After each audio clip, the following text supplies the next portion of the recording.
শীতল যাওয়ার পর সবাই এখনো অস্ত্রসিক্ত চোখে রাস্তার দিকে তাকিয়ে আছে। গাড়িতে বসা শীতলকে স্পষ্টভাবে দেখা যাচ্ছে। মেয়েটার হাত নাড়িয়ে বিদায় জানাচ্ছে, যেন বলতে চাচ্ছে কষ্ট পেও না, আমি কালই বাড়ি ফিরবো। তারপর তোমাদের জ্বালিয়ে পুড়িয়ে অতিষ্ঠ করে তুলবো, এই আশায় বুক বেঁধে সকলের চোখে মুখে আনন্দ উপচে পড়েছে। দীর্ঘ প্রতীক্ষার পর ফরিয়া কবুল হয়েছে, কত ত্যাগ কত কষ্টের পর বাড়ির মেয়ে বাড়ি ফিরবে। বাড়িটা আবারও প্রাণ ফিরে পাবে, আবার সকলে ভালো থাকবে। এদিকে বেলা গড়িয়ে সন্ধ্যা ঘনিয়ে আসছে, একটু পরে মাগরিবের আজান দেবে। তবে আজানের আগে উনারা বেরিয়ে পড়লে শুদ্ধ কেন্দ্রের দিকে রওনা হবে। তাই সে সায়রকে তাড়া দিয়ে বলল, ভাইয়া বেরিয়ে পড়ো এবার, হাঁ চলো। তোমরা যাও, তুই যাবি না? আমি কেন্দ্রের দিকে যাব, একটু কাজ বাকি আছে। আমিও যাব, চল। সবাইকে নিয়ে বাড়ি যাও। পায়ে টান পড়লে আর হাঁটতেও পারবে না, বেশি বড্ড হয়ে গেছে না?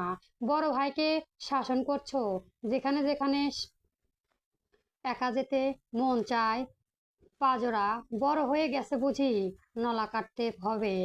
খোটা মানুষকে নিজে গেলে কার বড় হয় বই কি। একটু হেসে বাচ্চা মাঝে কাঁধে জলহস্তিও না, তার ওজন তার বউ সহ্য করে। সে একদম সুস্থ, তবে হাঁটতে গেলে একটু খোটা খোঁড়ায় আর কি। তবুও তাকে খোঁড়া বলা যাবে না, বলেও সে মানবে না। সে প্রতিভার মানুষ, তাই প্রতিবাদী সুরে স্বর্ণকে বলে, দেখি বউ, তোর বেয়াদব ভাই আমাকে খোঁড়া বললো, কিছু বলবি না তুই? স্বামী হয়ে প্রতিবাদ করবি না জান? স্বর্ণ তখন ঐশ্বর্যের পাশে দাঁড়িয়ে কোট প্রসঙ্গ দেখছিল। বেশ পরিপাটি জায়গায় মৃদু বাতাস গায়ে লাগছে। তার হাতে কমলা খোসা, পেটের মধ্যে গুলালে কমলার খোসা নাকে কাছে ধরেছে। এতক্ষণ শায়ের কথা সব শুনেছে সে, তাই বলে শুদ্ধ ভাই এটা ঠিক করেনি। যদিও খোরাকে খোরা বলে পাপ হয় না, থাক কষ্ট পেয়ে বাড়ি যাওয়ার পথে ম্যাঙ্গোবার কিনে দেবো। স্বর্ণর কথা শেষ করতে রুবাইয়া হু হু করে হেসে ফেললো। বাকিরাও ঠোঁট টিপে হাসছে। সায়র অবিশ্বাসের চোখে তাকিয়ে রইলো বইয়ের দিকে। তার বউ একথা বলতে পারলো, বুক কাঁপানা। ও, সে তো ভুলে গিয়েছিল চৌধুরী বাড়ি শুধু সে আর শীতল ছাড়া বাকিরা এক একটা হারমিনি প্রিন্সিপাল। হারামিদের এদের রন্ধ্রে রন্ধ্রে। নোনা তার দুই ভাই বোন খুব ভালো করে ভালো মনের মানুষ। নেহান তার দুই ভাই বোন খুব ভালো মনে করেন। মনে পাপ নেই তার, মিশে মিশে থাকে। না হলে করবে এদের ত্যায্য ভাই বোন করে উগান্ডার পাঠিয়ে দেবে। এর হিসাব পরে কথা হবে, আগে দল ভাবি বলতে হবে। তাই আপাতত করা কথা বাড়ালো না। সারফারাজ চৌধুরীর দিকে তাকিয়ে বলল, চৌধুরী সাহেব, তাহলে বউ বাচ্চা নিয়ে এগোতে থাকেন। আমার বউ বাচ্চার দিকে একটু খেয়াল রাখবেন। এ কথা বলে শুদ্ধর দিকে তাকালো। কেন জানি শুদ্ধকে একা ছাড়তে মন সায় দেয় না। অদ্ভুত এক ভয় কাজ করে, ইচ্ছে করে ভাইকে আগলে রাখতে। কিন্তু এখন সে নিজেই অসুস্থ, মাঝে মাঝে তাকে অন্যের সাহায্য নিতে হচ্ছে। তবে আর মাত্র কিছুদিন, তারপর সে একাই হাঁটতে চলতে পারবে। কিন্তু এখন সঙ্গে যাওয়া কথা বলায় শুদ্ধ আবার তাকে বারণ করলো। সুন্দর করে বুঝিয়ে বলল, অফিস টাইম পার হয়ে যাচ্ছে, এখন একজনকে ঢুকতে দেবে না, দুজন একাও এলাও করবে না। অগত্য গেলেও বাইরে দাঁড়িয়ে থাকতে হবে। কি দরকার শুধু শুধু বাইরে দাঁড়িয়ে মশার কামড় খাওয়া? এর চেয়েও বাড়ি গিয়ে আড্ডা দিই। কাজ সেরে জলদি ফিরবে সে। তারা সেখানে কাজ বলতে শুধু কাগজপত্র যাচাই করা। এইটুকু কাগজ একাই সামলে নিতে পারবে। এমনিতেও অন্য কোনো সমস্যা হওয়ার কথা না। যদি হওয়ায় সে অবশ্য কলে জানাবে। শুধু যুক্তি শুনে কেউ আর কিছু বলতে পারলো না। সায়রও বুঝে ভাইয়ের কথা মেনে নিল।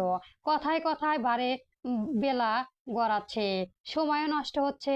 তাই বাড়ির গাড়ি আসতেই ওনারাও উঠে বসলেন। শুদ্ধকে সাবধানে ড্রাইভ করে করতে বলে ওনারা বাড়ির পথে রওনা হলেন। আর শুদ্ধ উকিলের সঙ্গে আলাপ সেরে এগুলো কেন্দ্রের দিকে। এই সময় অফিস ছুটি হয়, রাস্তার প্রচুর জ্যাম বাঁধে। বলতে না বলতে তার গাড়ি জ্যামে আটকলো। সে সিটে হেলান দিয়ে চোখ জোড়া বুজে রইলো। ইদানিং শরীরের ওপর বড্ড ধকল যাচ্ছে, অল্পতেই হাঁপিয়ে যাচ্ছে। আগে ভাবতো আলাদা, বা কেস কাছারি আর কি এমন জটিল জিনিস। টাকা ঢালতেই তো জামিন। স্যারকেও কতবার ঢাকা দিয়ে ছাড়িয়েছে, কখনো কখনো পুলিশকে টাকা খাইয়ে কেস বেশি দূর বাড়াতে দেয়নি। অবশ্য সেসব জনসমক্ষে ঘটা ঘটনা ছিল না, যার কারণ হয়তো সম্ভব হয়েছিল। কিন্তু শীতলের কেসটা একদমই আলাদা। এর মারপ্যাচ যে কতটা জটিল এখন হাড়ে হাড়ে টের পাচ্ছে। বলা বাহুল্য, সে পেশায় বিজ্ঞানী, নিত্য নতুন আবিষ্কার করাই তার কাজ। কিন্তু কোর্ট কাচারি, থানা পুলিশ, আইনি জটিলতা তার পেশা সম্পূর্ণ বিপরীত। অথচ গত কয়েক মাস ধরে এসবের পেছনে হন্যে হয়ে ছুটতে হচ্ছে। কত কি জানতে হচ্ছে, ভাবতে হচ্ছে, সে অনুযায়ী পদক্ষেপ নিতে হচ্ছে। আর তার প্রত্যেকটি সিদ্ধান্তের উপর নির্ভর করছে শীতলের অদ্ভুত ভবিষ্যৎ। বলা বাহুল্য, সর্বরূপ চৌধুরী না থাকলে তাদের হয়তো আর হাডুডু খেলতে হতো। কারণ সত্যরূপ চৌধুরী প্রতিটা পদক্ষেপে সাহায্য করেছেন, কিন্তু তিনি নিজের শীতলের কেস লড়েননি। তবে ভাইজির জন্য নিজের চেয়েও একজন আইনজীবী নিয়োগ করেছিলেন। আইনের বই ঘেটে নলেজ খুঁজে বের করেছেন, কারণ তিনি চেয়েছেন আইনি প্রতিক্রিয়ার মাধ্যমে শীতল মাথা উঁচু করে বাড়ি ফিরুক। স্বর্গবে কিছু মানুষের দেখিয়ে দিক চৌধুরীদের আদর্শ আর শিক্ষা, যাতে বলতে না পারে ফুপি আইনজীবী বলে পার পেয়ে গেছে, বা শতরূপা আইনের ফাঁক বলে ভাইজি বাঁচিয়ে গিয়ে নিয়েছে। যদিও সমাজ কি বলবে এ কথা তোয়াক্কা করতে না তিনি, কেননা সমাজ নিয়ে পড়ে থাকে।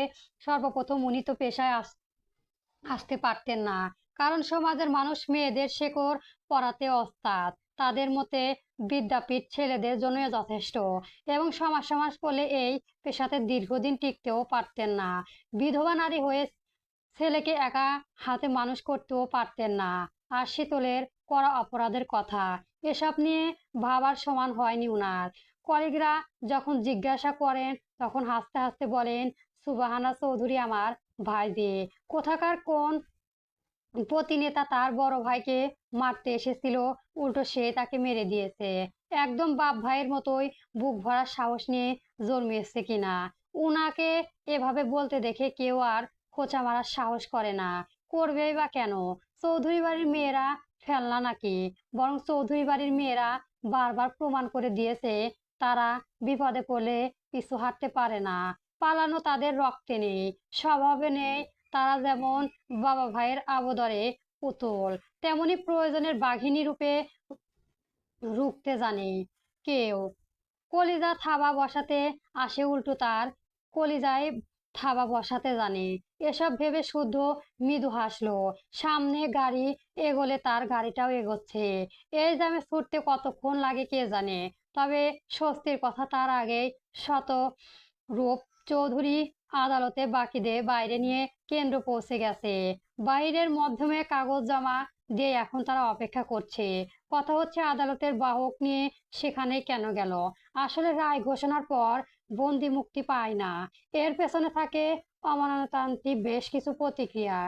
যেমন জামিনের আদেশের পর আদালত সেকশন থেকে মূল আদেশনামা ও রিলিজ ওয়ারেন্ট তৈরি করতে হয়। তারপর বিচারকের সই নিয়ে সেটা বাহকের মাধ্যমে সরাসরি কেন্দ্র পৌঁছাতে হয়। জেল কর্তৃপক্ষ কাগজ যাচাই করে তবেই বন্দীকে মুক্তি দেয়। সেই নিয়ম অনুসারে শীতলের রায় হয়েছে, জামিনের আদেশ হয়েছে। তারপর সেই আদেশনামা ও রিলিজ ওয়ারেন্ট তৈরি করে বিচারকে সই করিয়ে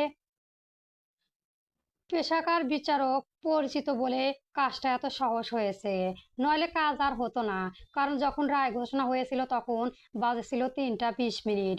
বিচারক কক্ষ ছেড়ে যাওয়ার সময় ঘড়ি কাটা ছিল ঠিক 3:30টায়। সরকারি অফিসের সময় তখন শেষের দিকে, তাই উনি জানাতে পারেন কাজগুলো কখন কিভাবে সারতে হবে। এজন্যই জামিন শুনে আদালত কক্ষে সবাই যখন কাঁদছিল, তিনি সেই দিকে না গিয়ে গুরুত্বপূর্ণ কাজগুলো সেরে বাহকে নিয়ে রওনা দিয়েছেন। এবার আসা যাক আদালতের বিশেষ বাহকের কথা।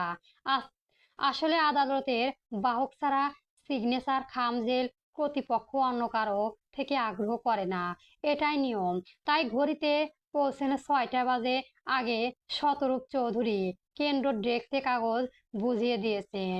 আশা করা যাচ্ছে কাজও হয়ে যাবে, নতুবা কালকের দিনও মেয়েটাকে কেন্দ্রে থাকতে হবে।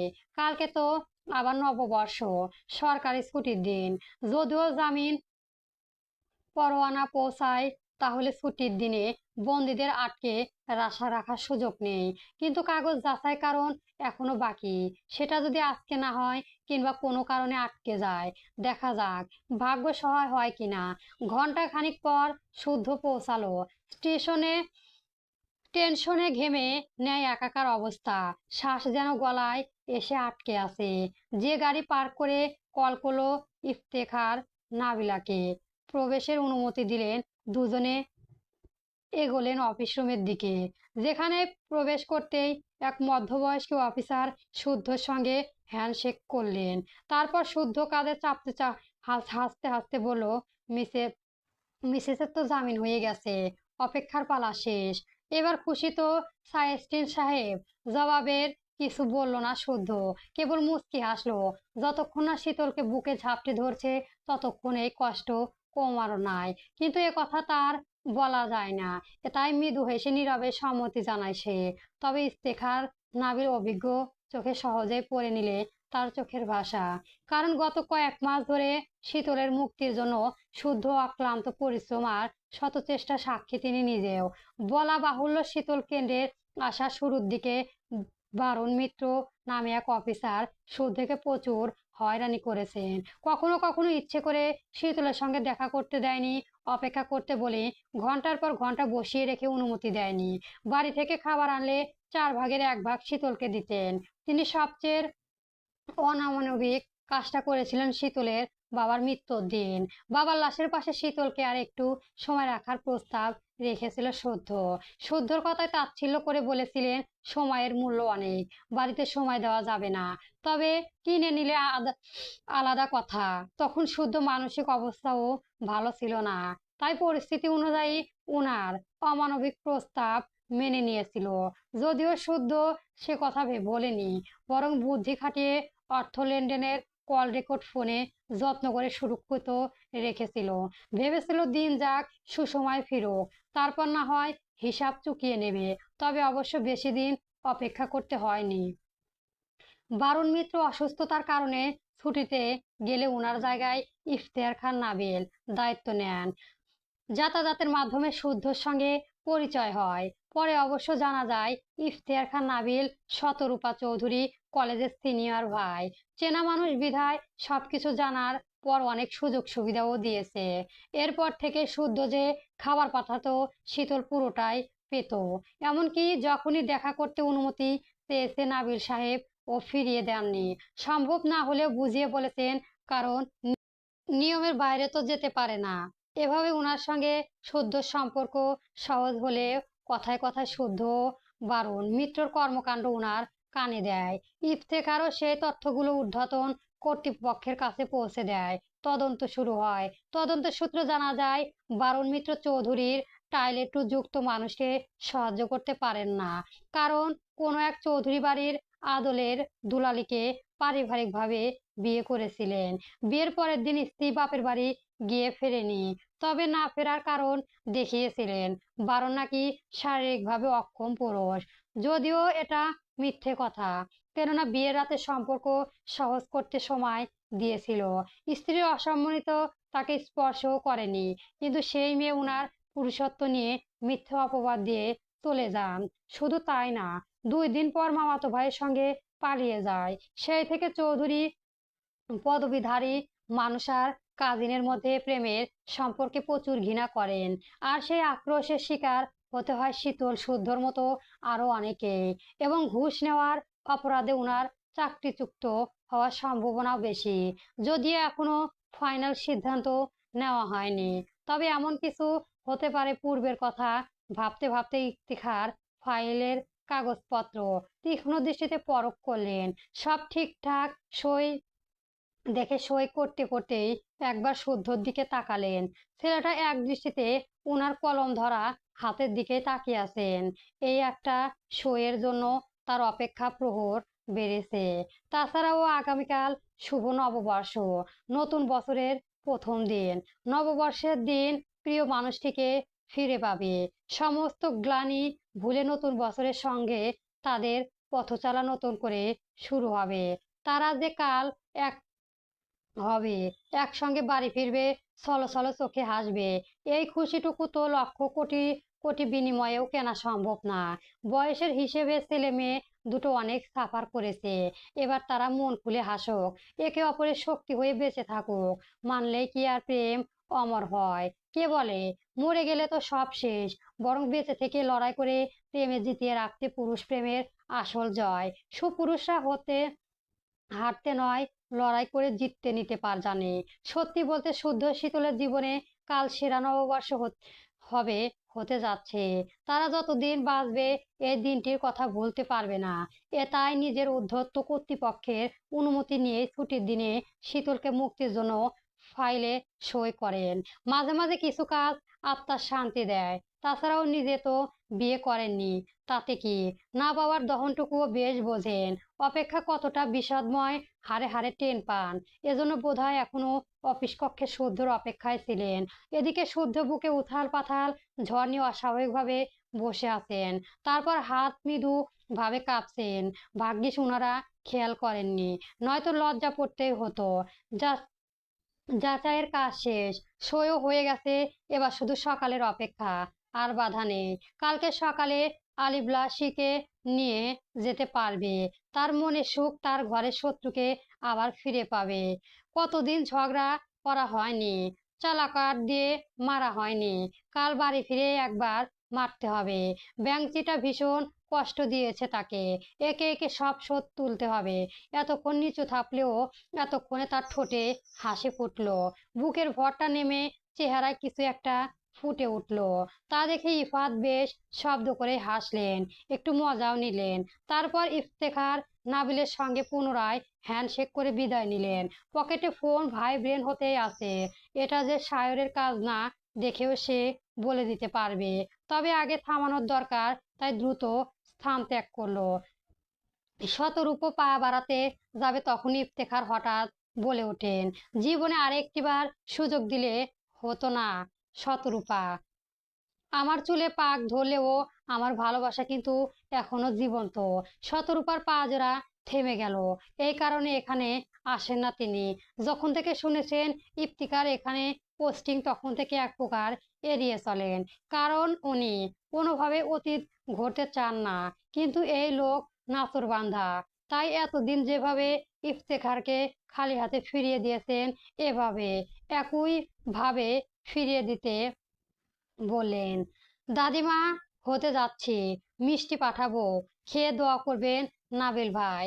কথা শুনে ইফতেখার টেবিলে কলমে টোকা দিতে দিতে মৃদু হাসলো। বরাবরই কথা ঘোরাতে ওস্তাদ এই মহিলা। কলেজের লাইফে থাকতে ওনার ভালোবাসা বোঝেনি, শেষ বয়সে এসেও কি সুন্দর করে ফিরিয়ে দিচ্ছে।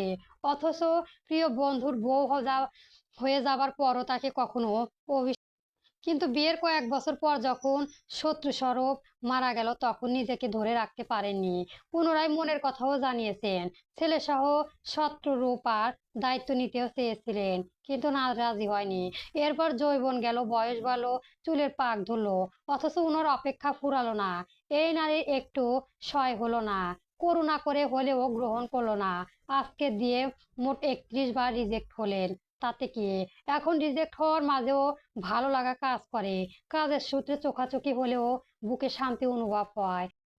থাকুক না উনার অপূর্ণ ভালোবাসা, ভালোবাসলে পেতে হবে এমন কোনো কথা নেই। শতরূপা কথা শেষ করে দ্রুত পায়ে বেরিয়ে গেলেন। আর উনার দিকে ইফতেখার নাবিল এক দৃষ্টিতে তাকিয়ে রইলেন। শুদ্ধ কেন্দ্র থেকে বেরিয়ে খবরখানা সাহেরকে মেসেজে জানিয়ে দিলে, নয়তো পাগলটা অনবরত কল দিয়েই যাচ্ছে। আর মেসেজ দেখা মাত্রই চৌধুরী নিবাসের আনন্দের উপচে পড়তে লাগলো। কাল শীতল বাড়ি ফেরার পর কে কি করবে পরিকল্পনা করে ফেললো। রাত বাড়ছে, রাতের নিয়ম। সায়র, স্বর্ণ, ঐশ্বর্য, সারাফারাত চৌধুরী আর সিফাতকে রাতে ঔষধ খেতে হয়, তাই ডিনার সেরে তারা যে যার রুমে চলে গেছে। সারাফারাত চৌধুরী কল দিয়ে শুদ্ধ রিসিভ করলেন না। রাত বাড়ছে, অথচ বাড়ি ফেরার নাম নেই। বড় হয়ে এক একজন লায়ে তৈরি হয়েছে, কিছু বলা যায় না, বললে জবাব জবাব ঠোঁটে আগায় প্রস্তুত থাকে। এভাবে একা একা কিছুক্ষণ বকলেন। সিতারা শুনে ঠোঁট টিপে হাসলেন। ঘড়ি কাঁটায় যখন একটার ঘরে পৌঁছাতে 1 মিনিট বাকি, তখন সদ্য গাড়িটা গেট দিয়ে ঢুকলো। শতরূপাকে পৌঁছে সে গিয়েছিল চুল দাড়ি সাইজ করতে। কয়েক মাসে নিজের দিকে তাকানোর সময় হয়নি। বউটা যেহেতু কাল ফিরছে, এবার মানুষ থেকে বন মানুষ থেকে মানুষ হওয়ার জরুরি। নয়তো দেবদাস বলে খোঁচাতে মিস করবে না। আরেকটা কথা না বললেই নয়। সে চুল করতে এলে শীতল বারবার ঘুরে ঘুরে তাকায়, চোখে চোখে পড়লে দৃষ্টি লুকায়, আর এই দৃষ্টিটুকুই খুব উপভোগ করে সে। মিটি মিটি হাসে, কিন্তু ভেঙাচিরা ধরতে পারে না। এসব ভাবতে ভাবতে গাড়ি পার করে বাড়িতে ঢুকে আগে দারোয়ান তার চাচার সামনে দাঁড়ালো। ওনাকে দেখে শুদ্ধ হাসি মুখে বলল, কিছু বলবেন চাচা? বাজান, এটা এক বিদেশি পোলা দিয়া গেছে। এ কথা বলে একটা প্যাকেট এগিয়ে দিলেন। শুদ্ধ সেটা নিয়ে জিজ্ঞেস করলো, নাম বলেছে? না। ঠিক আছে। তারপর শুদ্ধ বাড়িতে প্রবেশ করলো। ভেবেছিল সবাই ঘুমিয়ে গেছে, কিন্তু রান্নাঘরে টুকটাক শব্দ শুনে উকি মারতে দেখে সিতারা চৌধুরী বসে বসে নাড়ু বানাচ্ছে। এ রাতে এত রাতে উনাকে নাড়ু বানাতে দেখে শুদ্ধ বিরক্ত হলো। মহিলা মানুষ আসলেও অদ্ভুত। রাত বাজে একটা, এখন কেউ নাড়ু বানায়? এটা নাড়ু বানানোর সময়। সে এগিয়ে গিয়ে ভ্রু কুঁচকে বলল, এত রাতেও কাজ শেষ হচ্ছে না? আম্মু, এসব সকালে করা যায় না। হঠাৎ ছেলের কথা শুনে সিতারা চোখ তুলে তাকালো। শুদ্ধ মুখখানার সঙ্গে চুল কাটাও নজরে পড়লো। বেশ লাগছে তো। এতদিন তোর পাগলের বেশে ঘুরতো, আর সহ্য হয়েছে দেখে ওনার ঠোঁটে কোণে হাসি ফুটে উঠলো। জবাব না দিয়ে মাকে হাসতে দেখে শুদ্ধ আবার বলে, কি আশ্চর্য, হাসছো কেন? আমি হাসির কথা বলেছি। রাখো এসব, অনেক রাত হয়েছে, ঘুমাতে যাও। আর একটু আছে শেষ করে যায়। যা, তুই ফ্রেশ হয়ে আয়, খাবার বাড়ছে, আমি বেড়ে খেতে পারবো। তুমি এখন এসব রাখো। এ কথা বলে শুদ্ধ মাকে টেনে তুলতে গেলে সিতারা হেসে শুদ্ধর বাহুতে আস্ত করে একটা থাপ্পড় মারলো। শুদ্ধ বিরক্ত হয়ে জিজ্ঞেস করলো, এইগুলো এখনই করতে হবে? কাল করলে কি হবে? বৌমা, আজই করতে হবে। ওমা, আজই করতে হবে? মানে কি? স্পেশাল কারোর জন্য নাকি? স্পেশাল তো অবশ্যই। কে সে? যার জন্য আপনি চুল কেটে হিরো সেজেছেন, আমিও তার জন্যই নাড়ু বানিয়ে রেডি রাখছি। এ কথা বলে উনি শুদ্ধর মুখে একটা নাড়ু ঢুকিয়ে দিলেন। মায়ের কথা মানে বুঝে শুদ্ধ গলা খাকারি দিয়ে এদিক ওদিক তাকালো। চুল কেটে কি অপরাধ করলো নাকি? এখন দেখা যাচ্ছে মাও মজা নিচ্ছে। এদিকে ছেলের মুখ দেখে সীতারাম মিটিমিটি হাসতে পুনরায় বলল, নাড়ু তো মিষ্টি হয়েছে। হুম। কেমন মিষ্টি? আমার বৌমার মতো নাকি? মায়ের কথা শুনে শুদ্ধর মুখখানা এবার দেখার মতো হলো। কিছু বলার মতো শব্দ খুঁজে পেল না। মুখটা কাচুমাচু করতে লাগলো। একই মুসিবতে পড়লো সে। এদিক ওদিক পর ছেলেকে নাস্তানাবুদ করতে পেরে সিতারা হো হো করে ফেললেন। হাসতে হাসতে উনার চোখের পানিও এসে গেল। মাকে হাসতে দেখে শুদ্ধ দাঁড়ালো না। বিড়বিড় করে রান্নাঘর থেকে বের হতেই সায়নের মুখোমুখি হলো। সায়র তার আপদ মস্তক দেখে ফিসকে এসে ভ্রু জোড়া নাচলো। তারপর ফিসফিসিয়ে বলল, বলতে ভাই, আম্মু তোকে ওই কথা কেন জিজ্ঞেস করলো? জানি না। আমি জানি। তাহলে তুমিই বলো। কারণ দুইটা দুইটাই তুই খাস। তুমি কি মানুষ হবে না? আমি তো মানুষই। সরো, যেতে দাও। আর হিরো সাজার জন্য এত রাত হলো বুঝি? ভিড় ছিল খুব রাতেও। বেশ বেশ। তা বলেছিলাম যে তোর মতিগতি ঠিক লাগছে না ভাই। কিসের মতিগতি? ভেতরে ভেতর বাসরের প্রস্তুতি চলমান বুঝি? সায়নের কথায় শেষ করতে দিলেন না সদ্য। সেও সায়নের মতো ফিস করে বলল, তুমি কি থামবে, নাকি ওই কথা সবাইকে জানাবে? কোন কথাটা?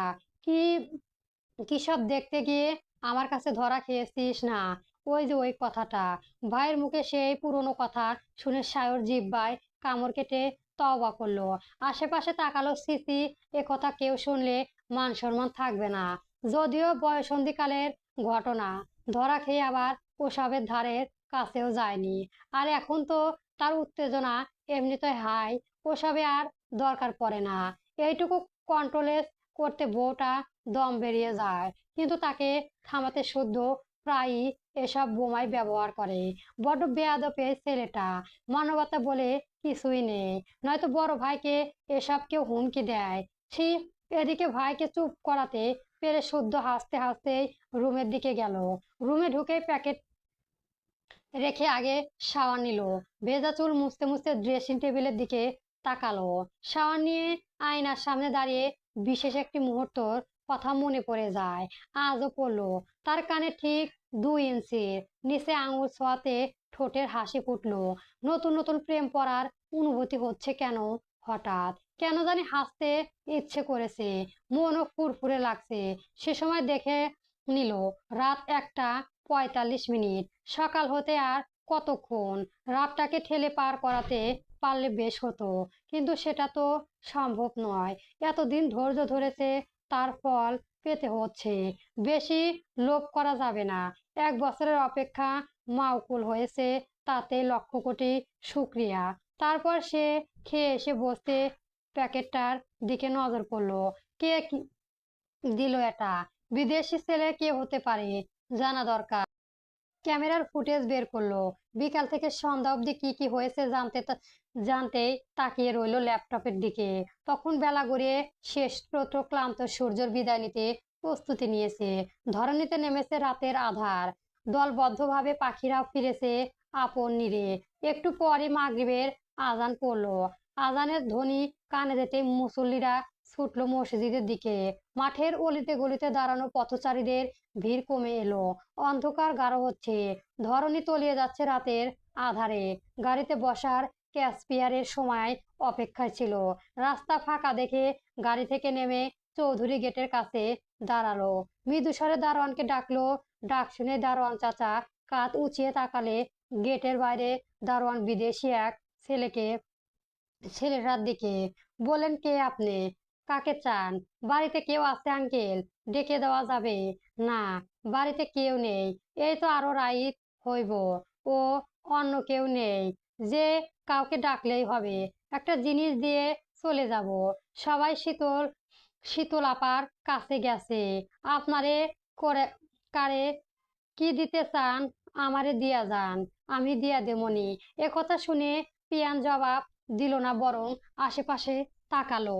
তারপর আমতা আমতা করে বলল, ইয়ে মানে আঙ্কেল, আমাকে চৌধুরীদের বাগানে নিয়ে যাবেন। আমি বাগান দেখতে চলে আসব। দারোয়ান চাচা এবার সন্দেহ দৃষ্টিতে তাকালেন, যেন উনি পুলিশ আর পিয়ন পড়ার ছিটকে চোর। ওনার চাহনি দেখে পিয়ান পুনরায় বলল, ভয় পাবেন না আঙ্কেল, আমি চোর ডাকাত নয়। আমাকে কি চোরের মতো দেখতে? আপনি বলুন যে কি চেহারায় অত ভালো শার্ট প্যান্ট পরে না, তয় আপনারে তো হাঁটু ছেঁড়া প্যান্ট পেছনে। দারোয়ান চাচার জবাব শুনে পিয়ানের মুখে আনমনে থমথম হয়ে গেল। মাফিয়া কিং এর সহকারী ছিল সে।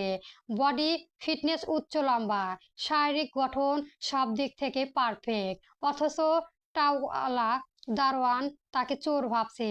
এবার শরীরখানা জ্বলে উঠল তার।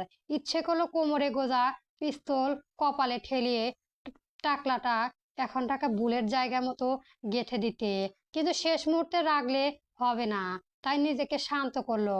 বলো, তো এমন কিছুই না আঙ্কেল, আপনি আপনাকে আমাকে ভুল বুঝবেন না। আসলে শীতলের কাছে শুনেছিলাম ওদের বাড়ির বাগানটা নাকি ভীষণ সুন্দর। বাগানের দিকে তাকালে মন জুড়িয়ে যায়। আমি আজ দেশের বাইরে চলে যাচ্ছি, আর কখনো হয়তো এই দেশে ফিরবো না। তাই ভাবলাম এত দূর যখন এসেছি একবার দেখে যাই। আমি তো একা যেতে চাচ্ছি না, আপনার সঙ্গে গিয়েই একবার দেখে চলে আসবো। শুদ্ধ বাবা আপনারা চেনে চেনে ফুল দিয়া জিগাইমু, জিগান, সমস্যা নেই। একথা শুনে দারোয়ান সন্দেহ দৃষ্টিতে তাকালেও শক্ত কণ্ঠে আর কিছুই বলতে পারেন না। শুদ্ধকে ফোন দেওয়ার কথা বললেও ঘাবড়ালেন না। তাছাড়াও শুদ্ধকে কল করা ঠিক হবে না, কারণ ওইদিকে শীতলের জামিন হলো কিনা, কিংবা অন্য কাজে ব্যস্ত আছে কিনা, এসব ভেবে শুদ্ধকে কল দেয়নি উনি। তবে চোখ কান খোলা রেখেই পিয়নকে বাগানে নিয়ে গেল। মস্ত বড় বাগান। আগের বাগান ফুলে ফুলে ভরা থাকলেও এখন তেমন একটু ফুল নেই। পিয়ান ফুল থেকে চোখ সরিয়ে নিল। সে ফুল দেখতে আসেনি, এসেছে ইয়াসিনের কবরখানা খুঁজতে। পুরো বাগানে কয়েকবার চোখ বুলাতেও কবর খুঁজে পেল না। কেন জানি গলা ফাটিয়ে ডাকতে ইচ্ছে করলো, কিন্তু ডাকতেও সাড়া পাবে না। অগত্য না পেয়ে মনে মনে আওড়ালো, আমি চলে যাচ্ছি স্যার, আপনার দেশে। দেশের মাটিতে আর কখনো আসবো না। বড্ড সেলফিশ এ দেশ। আপনার শেষ চিহ্নটুকু আপনার প্রিয় কারো কাছে পৌঁছে দিতে এসেছি। জানি না কেউ গ্রহণ করবে কিনা, আপনার জিনিসের আদৌ ঠাঁই হবে কিনা। আমি এটা সঙ্গে নেওয়ার রিস্ক নিলাম না স্যার, এর চেয়েও শত্রু নিকটে রেখে গেলাম। ভালো থাকবেন স্যার, আজ আসি তাহলে, চিরবিদায়। এইটুকু আওড়াতে তার চোখে জল ছলছল করে উঠল। আরেকবার বাগানের দিকে তাকালো। শুদ্ধ সবার দৃষ্টি আড়ালে কবরখানা রেখেছে, তা বুঝতে বাকি রইল না। তা অবশ্য ভালোই হয়েছে। আফসোসে পোড়া মানুষটি থাকুক না। শুদ্ধর বাচ্চার পাশে বাচ্চারা নিষ্পাপ হয়, পবিত্র আত্মা হয়। আর সেটা যদি প্রাণের চেয়েও প্রিয় কারো বাচ্চা, তাহলে তো কথাই নেই। মূলত সারফারাজ চৌধুরীর কাছে শুনেছিল ইয়াসিরকে বাগানে দফন করা হয়েছে, তাই আজ বাড়িতে কেউ নেই জেনে শেষবার দেখে ছুটে এসেছে। কিন্তু হলো না তাই হাতে প্যাকেটটি দারোয়ানকে দিয়ে বিদায় নিল। কিছু দূর গিয়ে পুনরায় ফিরে এসে বলল, এটা যেন শুদ্ধর হাতে দেওয়া হয়। পিয়ানের শেষ কথা শুনে দারোয়ান চাচা কৌতূহল বাড়ালো। উনি প্যাকেটটা উল্টে পাল্টে দেখলো, বেশ ভারী প্যাকেট, সুতো দিয়ে আলতো করে বাঁধা। কৌতূহল সামলাতে না পেরে সুতোর বাঁধন আগলা করেন উনি। ভেতরে কাগজ দিয়ে মোড়ানো কিছু একটা রয়েছে। সেটা সরাতে নজর পড়লো কালো রঙের ডায়েরি, উপরে কভার মখমলের কাপড় দিয়ে মোড়ানো। উনি ডায়েরিটা ডান বাম উপর নিচ চিৎকার করে দেখলেন। খেয়াল করলেন ডায়েরির কোনাগুলো অ্যান্টিক ব্রো দিয়ে বাঁধানো। উনি আরেক দফা অবাক হয়ে ডায়েরির ঠিক মাঝখানে তাকিয়ে, কারণ মাঝখানে বসানো গোলাকৃতি গাঢ় নীল রঙের ওপরে পাথর। ওটা নাড়াচাড়া করলে বিভিন্ন রং পরিবর্তন হচ্ছে, এবং বিস্ময়কর ব্যাপার হচ্ছে এর পাথরের চারপাশে রোমান সংখ্যার খোদাই করা। দেখতে কিছুটা ঘড়ির ডায়ালের মতো। একটা ডায়েরিতে এত কিছু দেখে বিস্ময়ের কথা বলা ভুলে গেলেন তিনি। বুঝতে বাকি রইল না বিশেষ কারো কিছু হবে এটা। আর সুন্দরের প্রতি মানুষের কৌতূহল বরাবরই একটু বেশি। উনিও ব্যতিক্রম নয়। তাই ডায়েরি খোলার জন্য টানাটানি শুরু করলেন, কিন্তু খুলল না। এমনভাবে আটকে আছে যে কেউই আঠা দিয়ে আটকে রেখেছে। শক্তি খাটিয়ে খুলতে না পেরে বিরক্তই হলেন। নীল পাথরটা বৃদ্ধা আঙুল দিয়ে চেপে ধরলো। পুশ বাটন স্পিক লক ভেবে একই কাজ করলেন, কিন্তু সেটা না দেবে আঙুলের ছোঁয়া পাথরটি ডান বামে ঘুরে গেল। এটা খোলে কিভাবে? চাবি লাগে। তাহলে চাবিটা কোথায়? আরো কিছুক্ষণ ডায়েরিটা নিয়ে গবেষণা করে খুলল না দেখে রেখে দিলেন। শুদ্ধ কফির মগে চুমুক দিতে দিতে ফুটেজ দেখে ডায়েরিখানা বের করলো। ডায়েরি নিচে ছোট করে লেখা ক্রিমিনাল। সন্ধ্যার দিকে তার ফোনে একটা কোড এসেছে। কিসের কোড তখন না বুঝলেও এখন বুঝতে বাকি রইল না যে নাম্বার থেকে মেসেজ এসেছিল সেই নাম্বারে লাস্ট ডিজিট ছিল ৭৯। স্যান্ডির নাম্বারের শেষ ডিজিট ৭৯, তাই স্যান্ডিলই ভেবেছিল। পরে অবশ্য কল ব্যাক করে নম্বর বন্ধ পেয়েছে। তখন না বুঝলেও এতক্ষণে বুঝলো এটা কিসের কোড হতে পারে। সেই মেসেজের কোড আরেকবার চোখ বুলিয়ে পাথর ঘুরিয়ে নোম্যান সংখ্যা অনুযায়ী কোড বসাতে অ্যাস করে ডায়েরি খুলে গেল। মজার ব্যাপার হচ্ছে লেখাগুলো উল্টো করে লেখা। ইয়াসিন সম্ভবত বাঁহাতি ছিল, সে বোধহয় বাম হাতে লিখত। এর আগে পিস্তল বাম হাতে ধরতে দেখেছে সে, কিন্তু লেখা উল্টো কেন? উল্টো হতে পারবে কিভাবে? সে ডায়েরিখানা নড়াচড়া করতে করতে হঠাৎ কিছু একটা ভেবে হেসে ফেলল। মাফিয়া কিং এর ঘটে বুদ্ধি ছিল তাহলে। লিওয়াদানে তো তা দা ভিঞ্চিতে ফলো করে একইভাবে ডায়েরি লিখেছে, যাতে সাধারণ মানুষ পড়তে না পারে। দারুণ তো। লিওয়াদারও তো দ্যাট ভিঞ্চির ব্যাপার না জানলে তো বুঝতেই পারতো না। তবে উনি ছিল বিজ্ঞানী। উনি নিজের নোটবুক ডায়েরি চুরি হওয়ার ভয়ে এভাবে লিখতেন। আর এই লেখাপড়ার নিয়ম আছে।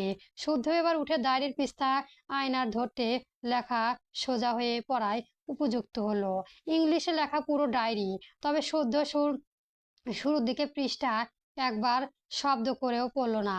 ইচ্ছে হলো না, কারণ যারা ডায়েরি লিখে তাদের কাছে ডায়েরি জিনিস হচ্ছে আবেগের জিনিস। তারা ডায়েরির শুরুটা লিখে তাদের জীবনের সবচেয়ে সুন্দর মুহূর্ত বা প্রিয় কাউকে নিয়ে। সে সে নিশ্চিত এখনের শীতলাকেই নিয়ে আহরণ বাক্য সাজানো আছে, ভালোবাসা নিয়ে মাখামাখি করা গুটিসুটি স্বপ্ন সাজানো আছে। কিন্তু কিন্তু নিজের বউকে জড়িয়ে অন্য পুরুষের আবেগ ও গল্প রসিয়ে রসিয়ে পড়ার মতো ভালো মানুষ তো সে না। তাই শুরু দিকে কোনো পৃষ্ঠা না পড়ে একদম পৃষ্ঠাখানা উল্টালো, কারণ ডায়েরির শেষ লেখা থাকে ডায়েরির দাতার জীবনে শেষ মুহূর্তের কথা। তার ভাবনা সত্যি হলো। সে শেষ পৃষ্ঠায় আয়নায় সামনে ধরতে ইংলিশে একটা লেখা ভেসে উঠলো। লেখার সময় কেঁদে ছিল নাকি ইয়াস ইয়াসিন খান? কালিগুলো এমন ছড়িয়ে গেল কেন? লেখাটা ছিল, now I am totally Brock. এই লেখার নিচে শেষবারে শীতলের সঙ্গে দেখা করার তারিখটা লেখা। শুদ্ধ সেটা দেখে বেশ কিছুক্ষণ চুপ থেকে বিড়বিড় করে আওড়ালো, কংগ্রাচুলেশনস ইয়াসিন খান। এরপর রুম সংলগ্ন ল্যাবে একটি ড্রয়ারে আপাতত সেটা রেখে দিল। এটা এখনো রাখা সময় খুবই সীমিত। শীতল বাড়িতে পা রাখার আগে এটাকে নিবাস থেকে সরিয়ে ফেলবে। শত্রু সবসময় শত্রু হয়। শত্রু হয়ে শত্রু জিনিস বয়ে বেড়ানো শত্রুতার নিয়মে পড়ে না। ঘড়ির কাঁটায় তখন 3টের ঘরে স্থির। শুদ্ধ বিছানার শরীর এলিয়ে দিল, কিন্তু চোখের এক ফোঁটা ঘুম নেই। এদিকে ওদিকে করে কিছুক্ষণ পর বিরক্ত হয়ে বসলো। রুমের ভেতর পায়চারি করে দাঁড়ালো ব্যালকনিতে, চোখ তুলে তাকালো আকাশের দিকে।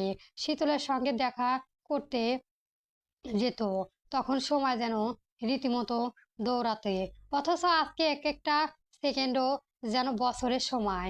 কখন ফজরে আজান দিবে, কখন ভোর হবে, আর কখন যে যাবে শীতলাকে আনতে, এসব ভেবে তার অস্বস্তিতা সীমানা ছাড়লো।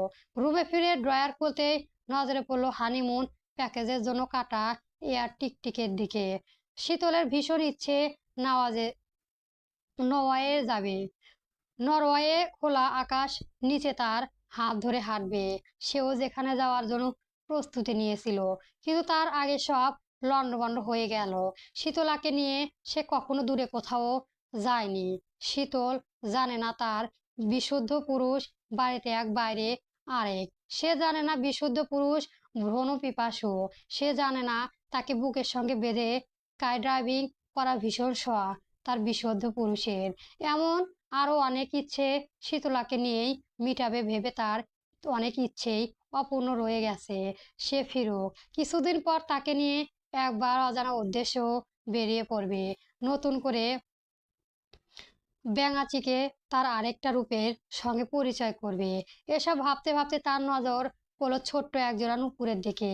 সেটা দেখে সে মলিন হেসে ডয়ার লক করে বিছানায় শরীর এলিয়ে দিল। উবু হয়ে শুয়ে ল্যাপটপ বন্ধ করলো অন করলো।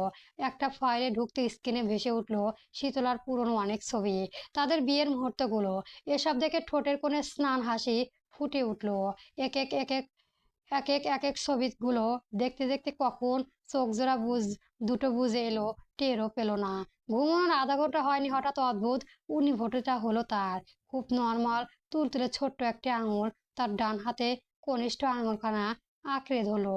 স্পর্শটা এতটাই জীবন্ত, মন হলো যে সেও আঁকড়ে ধরলো। ঠিক তখনই কেউ কান্নারত কণ্ঠে, অভিমানী কণ্ঠে বলল, আমাকে আসতে কেন দিলে না? না বাবা। এইটুকু শুনে চমকে উঠলো, উঠে বসলো শুদ্ধ। বুকটা ধরফর করে উঠলো, ঘা ঘেমে একাকার, শূন্য ঘর, কেউ নেই। সে মাথার চুল খামচে ধরলো। মানুষ যা নিয়ে অতিরিক্ত বেশি চিন্তা করে, ভাবে, সেটাই স্বপ্নে দেখে। কিন্তু অবুঝ মন তো মানে না। সে ভেতরে জমা হাহাকার চেপে রাখতে না পেরে রুম থেকে বেরিয়ে এলো।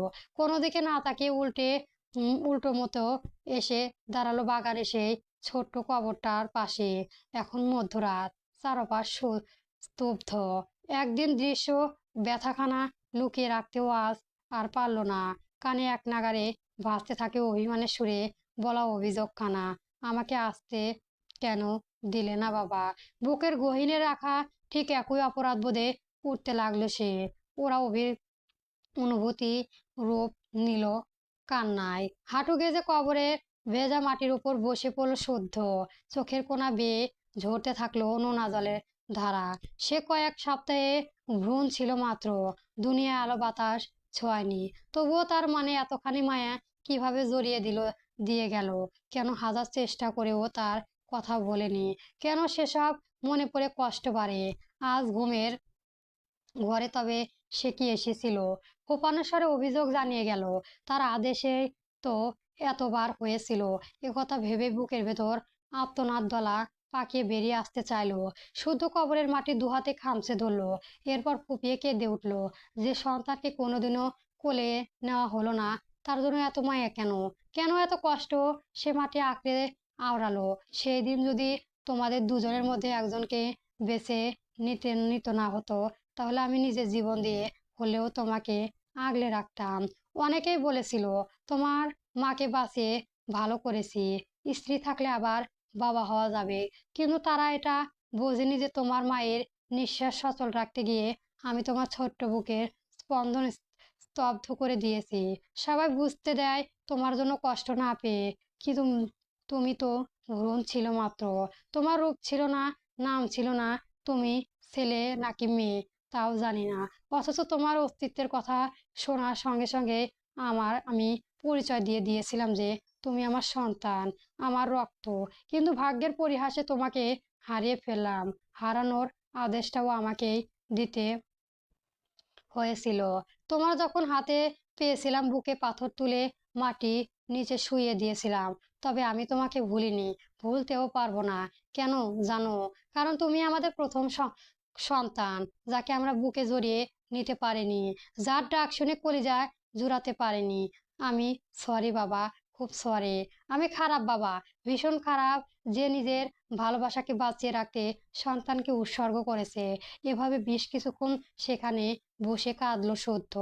আজকে শীতল ফিরে আসবে, তার সামনে এভাবে কাঁদতে পারবে না, বুঝতে দেওয়া যাবে না বুকে জমানো কষ্টটুকু। অতঃপর কিছুক্ষণ পর ধীরে ধীরে উঠে দাঁড়ালো। সে রুমে যেতে সায়রের রুমে ফিরে এলো। তার চোখ দুটো লাল হয়ে আছে। শুদ্ধ যখন বের হচ্ছিল তখন রান্নাঘর ছিল। ভাইকে যেতে দেখে সেও গিয়েছিল।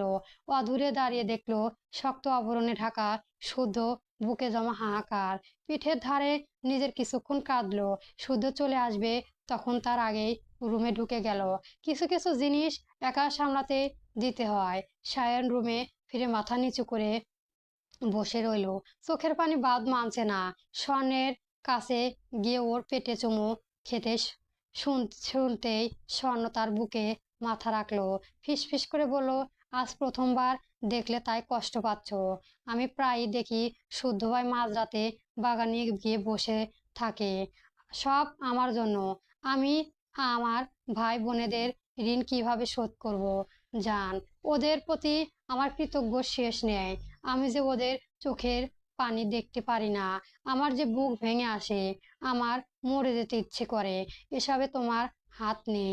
নিজেকে অপরাধী ভেবো না। দেখি আমার কাছে এসো। মাথা হাত বুলিয়ে দেখছি ঘুমাও। সায়র কিছু বলতে গেলেই স্বর্ণ তার কপালে চুমু এঁকে না বোধক মাথা নাড়ায়। তারপর মাথা বুলালেও সায়ন একটা সময়ে ঘুমিয়ে গেল। স্বর্ণ খোলা জানালার দিকে এক দৃষ্টিতে তাকিয়ে রইল।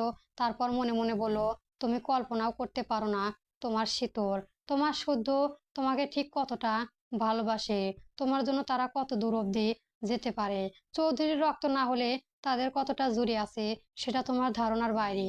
আর যারা আমার ভালোবাসার মানুষের জন্য এত কিছু করতে পারে, সুযোগ পেলে তাদের জন্য আমার যার কোরবান করতেও দুবার ভাববো না। মনে মনে এসব ভাবতে ভাবতে তার চোখ দিয়েও দুফোঁটা পানি ঝরে গেল। পরবর্তী গল্প পেতে আমার চ্যানেলটি সবার আগে সাবস্ক্রাইব করে রাখবেন বন্ধুরা। গল্প শেষ, সত্যের ঘ্রাণ।